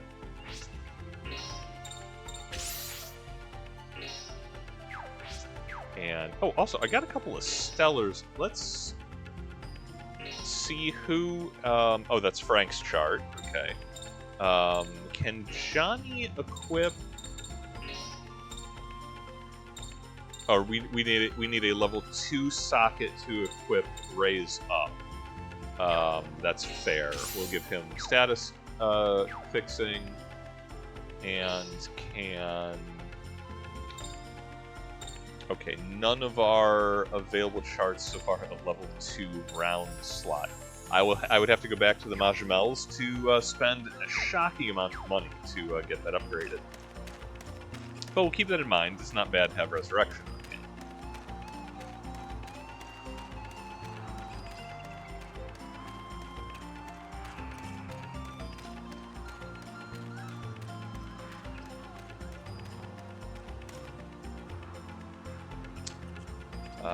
Okay, Carl, what do you got? You have seen all the murals? Yes, of course.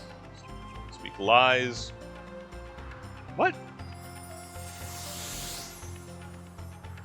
I didn't lie?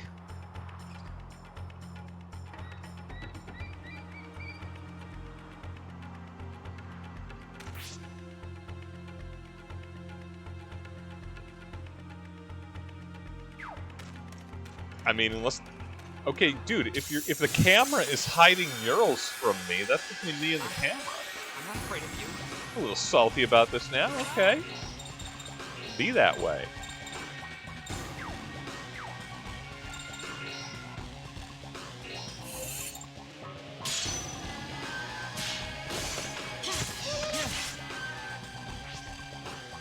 Johnny, I'm going to need you to be 10% more competent.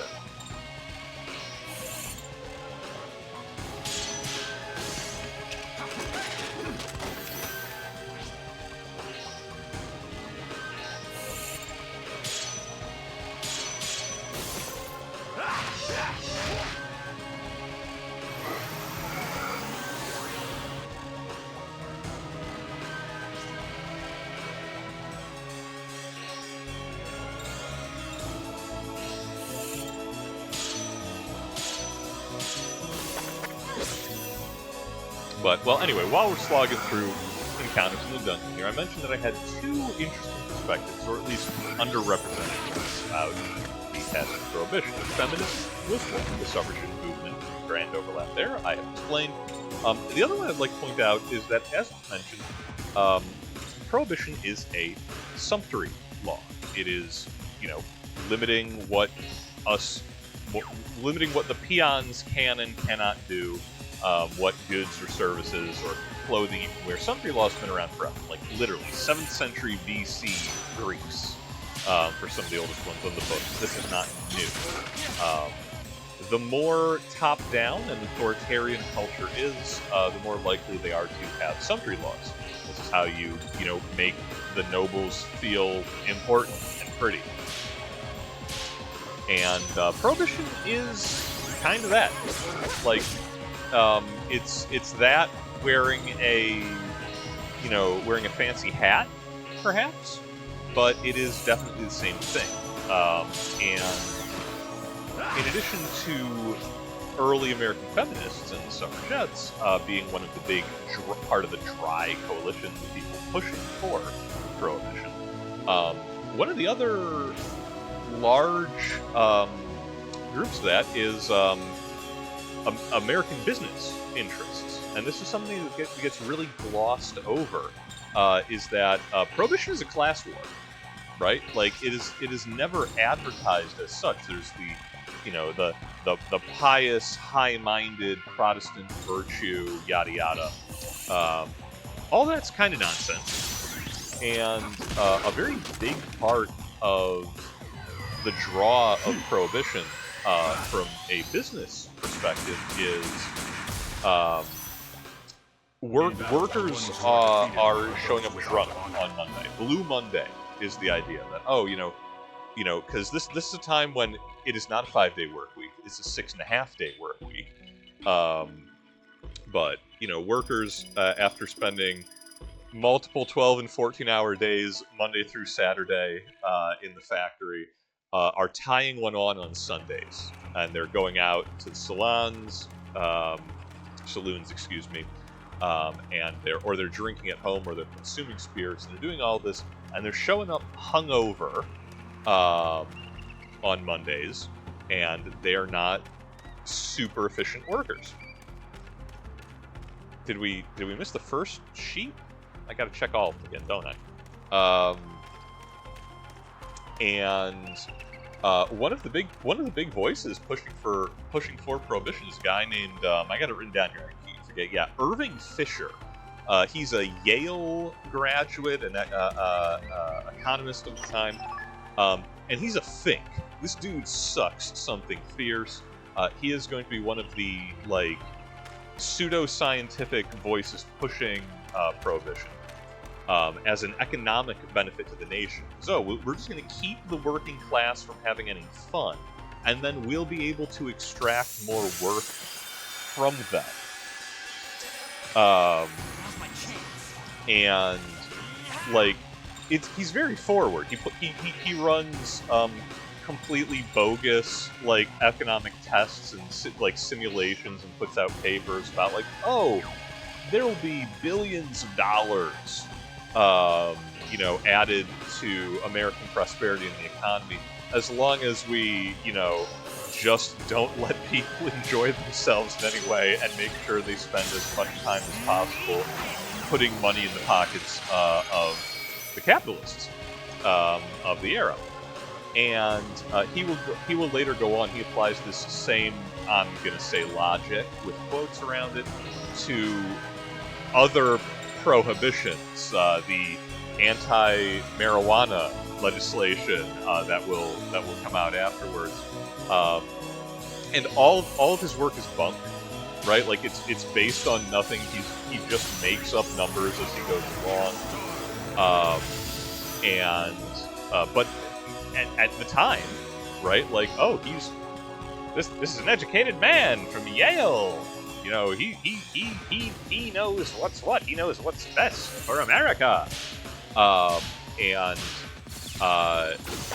ends up being a big one of the big factors behind why are businesses interested in prohibition? Why do many of them support it if they aren't part of the liquor industry? Who, go figure, the liquor industry kind of opposed it very heavily. Got undercut by about 1914 through 1917, the First World War.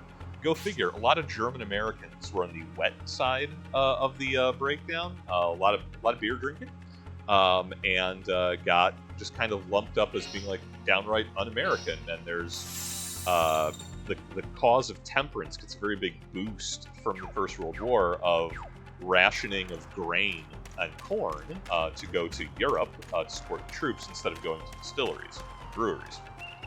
But anyway. So big business pushes prohibition because it's a way to extract more wealth from their workers,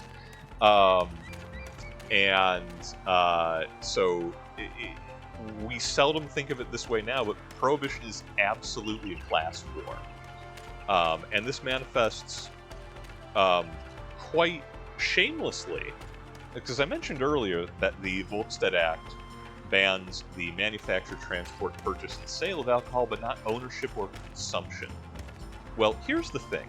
If you are a rich American, if you are an industrialist, if you have a big fancy house with a wine cellar, you have a full year after the 18th Amendment is passed before Prohibition is actually implemented. And in that full year, the rich, the well-to-do, the upper middle class and higher, they stockpile enormous quantities of hooch. You know, hundreds and hundreds of barrels of whiskey and hard spirits, tens of thousands of bottles of wine, and it's all perfectly legal to have that and to serve it to guests at your home at parties and whatnot. And it's a little cheap. Like they would have no problem breaking the law in the first place, but they don't have to. They have enough money to be able to prepare for the fact that booze is going to become scarce, and they can ride out the storm. This is by design, because people like a drink. Americans like a drink. I like a drink. I don't support Prohibition. I'm drinking now. But the focus of it is specifically, that it is targeted against the working class, largely under the belief that it will increase wealth and productivity if people stop showing up a little bit hungover on Mondays. This really doesn't bear out, but yeah, absolutely. The only war is class war. Lenin was a dick, but Marx was not wrong. The takeaway from this lecture, and most lectures, if we're talking about 1920s America, but a perspective simply to consider whenever you're looking at any kind of sumptuary law, any kind of prohibition. This is true of the drug war in the United States as well, which replaces prohibition for largely the same reasons. It is about suppressing the appetites of the working class and the lower middle class, and pouring a great deal of money into efforts to combat them. And I'm looking at the map. I don't see where there were any murals that I missed, unless they were immediately past the previous.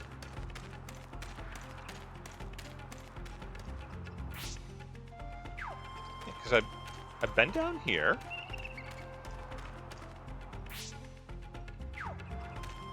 Okay, hang on. Let's make sure. Because the map gets a little squidgy, but okay. So I've looked at both of these. One person. I know what the problem is. The two sheep murals at the end of the path. I looked at. It's two separate panels, and I treated it as being one. I've got to interact with them. Okay. I think I see where I'm going wrong.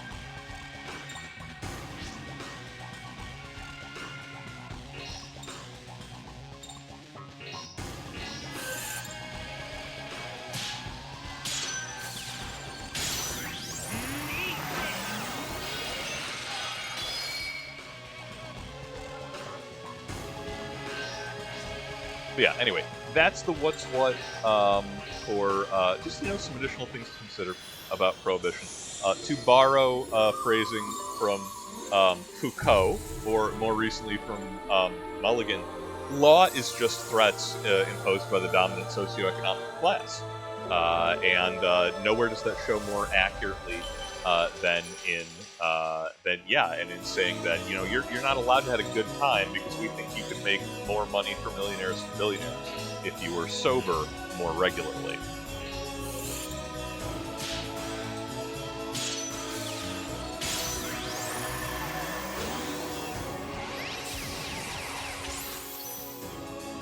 Incidentally, while we're being a little bit negative about Prohibition in general, never a bad thing.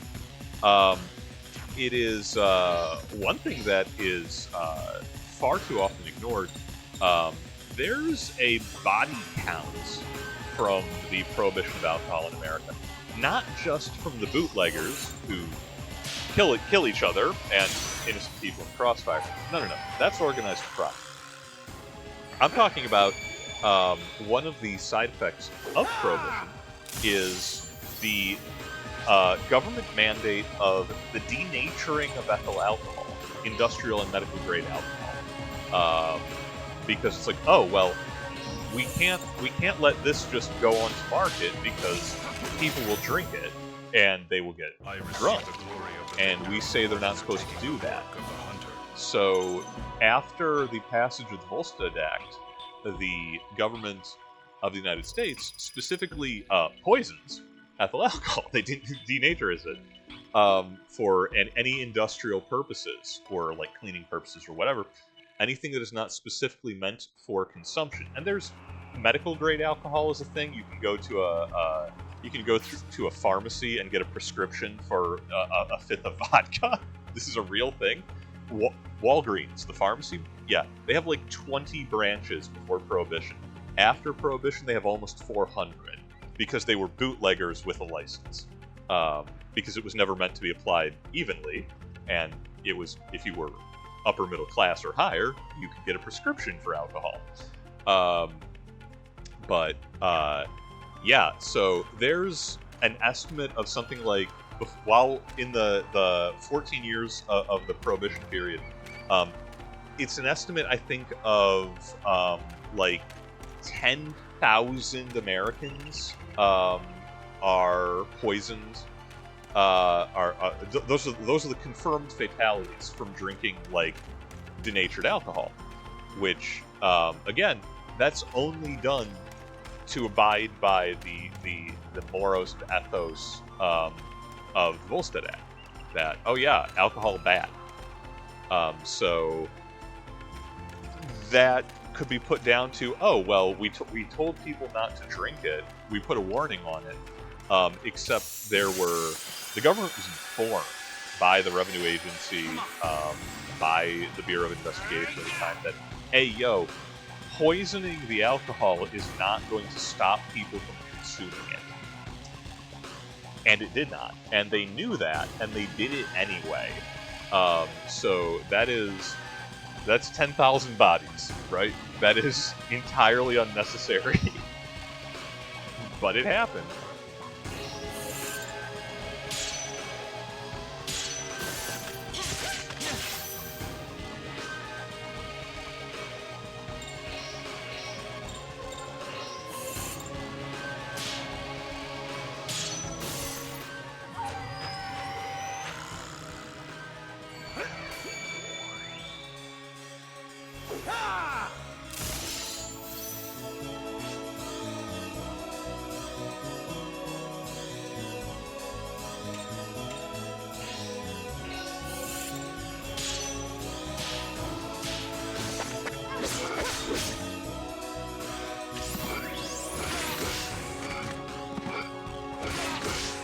I will say, I'm not happy to be taking more damage in regular fights, because that's going to be a lot to keep up on.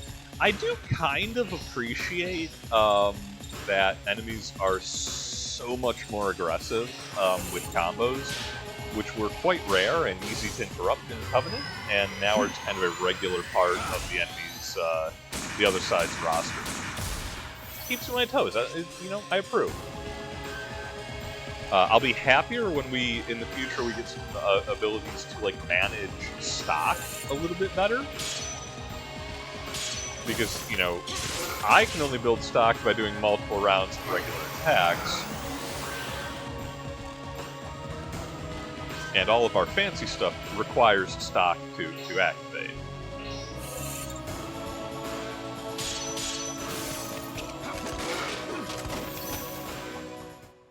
A life ends, a star falls. Better luck in the next life. Okay, Johnny is pretty roughed up. Frank is low on supplies. We are in between save points.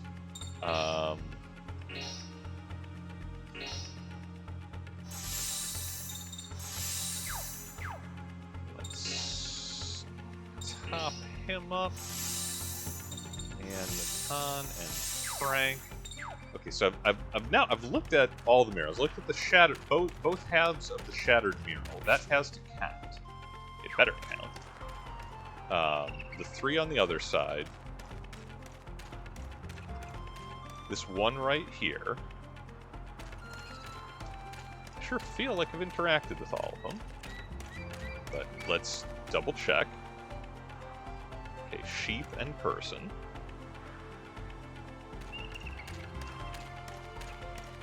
Give these threshold guardians a piece of my mind. Like, hey, I did the reading. I don't know what you want. Come on.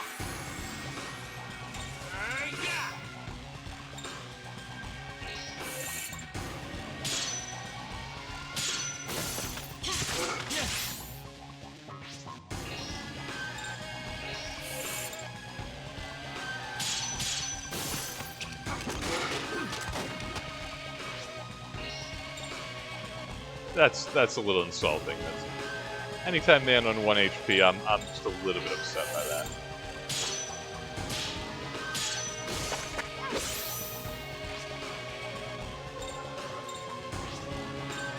Frank, give him the double.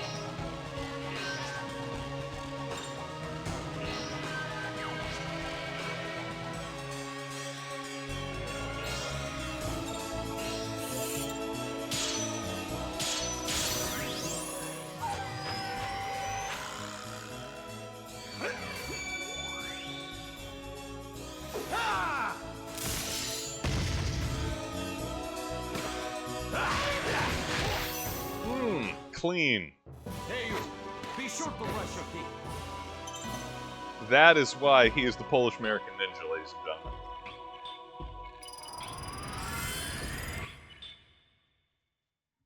Refillery bar, too. Love it.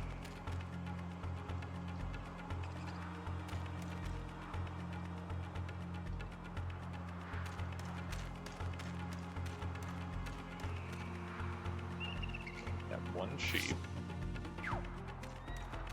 I mean, is it cheeky? Like, is there a mural behind us in the lead up? It didn't look like it. Okay. That should be all of them. If not, give these statues a piece of my mind. Have you seen all the murals? Yes. How many sheep are there in all? There are 4 sheep in all.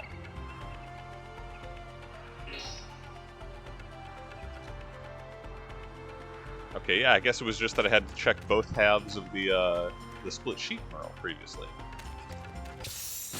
Man, these guys. Let's do this.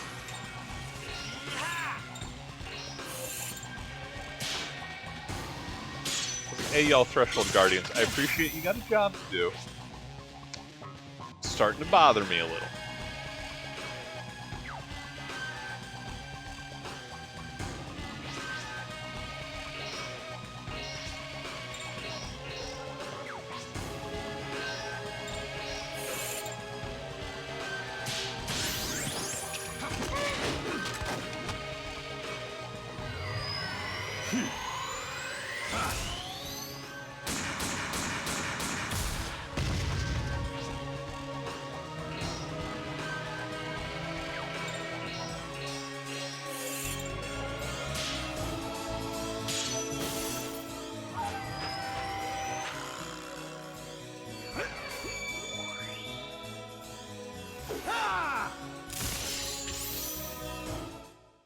Hey, you!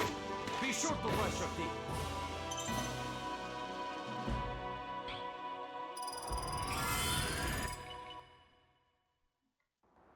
Okay, excellent. I do like getting the strike bonuses. Or rather, the rewards for the really good performance. And if you send us in for more murals, I swear, Carl number 2, it's been a long time since a traveler has come here. I'm Carl number 2. I'm like a guard of this valley. You're switching to the altar beyond here, aren't you? Then listen for a bit. Yeah, stay a while and listen. There are 2 murals in this valley. If you see them, I'll ask you questions about them. We know your gimmick, Gatekeeper. We're playing along.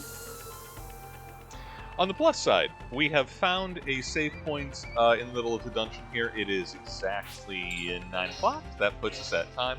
I'm going to go ahead and get us some save progress here. And we will pick up next time, both finishing off the Valley of Trials, giving Shania's, I believe, the Earth Spirit, her new shamanic bond with the mighty spirits of the Grand Canyon. And I think Bigfoot's around here. We're going to try to beat up Bigfoot next time, too. I want to put Bigfoot in a jar. Not because he has big feet, because he has a big heart. And, yeah, we will pick up with that. We'll get right back into it on our next go-around. So, in the meantime, thank you all for joining us here on Episode 2. Same time next week, Mondays, 7 Eastern. And, as ever, I encourage you to stay hydrated, have lots of fluids, take care of yourselves, take care of each other, and I will see you in the next one.